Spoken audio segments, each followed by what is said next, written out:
Actually కంట్రీకి ఇండియాకి ఆడుతున్నాను. సో ఆ టైంలో నేను కూడా ప్రెషర్లో ఉంటే 3 వికెట్స్ పడిపోయినాయి. సో అక్కడ నేను ప్రెషర్లో ఉంటే ఐఎమ్ నాట్ ఓన్లీ అంటే నేను ఒక్కడిని కాకుండా దేశాన్ని మొత్తం కింద పెడుతున్నట్టు అనిపిస్తుంది.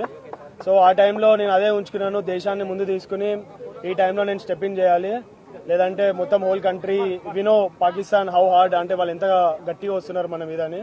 సో ఆ టైంలో నన్ను నేను బ్యాక్ చేసుకుని కంట్రీని ఒకసారి మైండ్లో పెట్టుకుని ఆడాను. మీ వరుసగా 3 వికెట్లు పడ్డ తర్వాత మీ ప్లాన్ ఆఫ్ యాక్షన్ ఏ విధంగా ఉంది? టీం నుంచి మీకు ఎట్లాంటి ఏమైనా సూచనలు వచ్చాయి? మీరు అప్పుడు ఎట్లా ఆడాలనుకున్నారు? అసలు జస్ట్ నేను ఒకటే ఆ టైంలో జస్ట్ కంట్రీకి చెప్పాను కదా, జస్ట్ కంట్రీని గెలిపించాలి, కంట్రీని ఊహించుకుంటేనే ఆ సిచ్యువేషన్ వాళ్ళు హార్డ్ వచ్చారు నా మీద, పాకిస్తాన్ వాళ్ళు చాలా హార్డ్ వచ్చారు.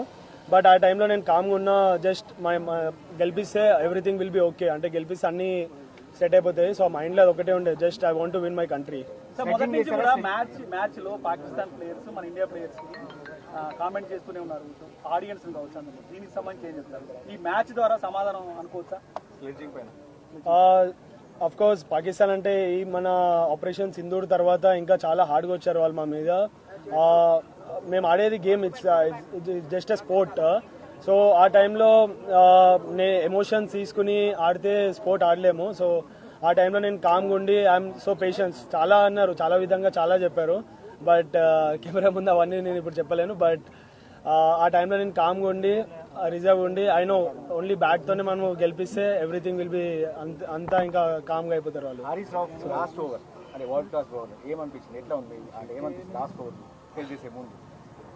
World class bowler of course, but ఆ టైంలో నేను నన్ను అనుకున్నా I'm the best player. India is always best. India is far అన్నిటికన్నా చాలా పైన ఇండియా అనేది. సో ఒకసారి నేను ఇండియాకి ఆడుతుంటే ఇవన్నీ బెస్ట్ బౌలర్ ఇలా చేస్తాడు అలా చేస్తాడు నా మైండ్లో ఏం లేదు. ఓన్లీ ఆ టైంలో ఓన్లీ ఒక కంట్రీ వచ్చింది, just I want to win the game అంతే. చాలా సార్లు సంజు శాంసన్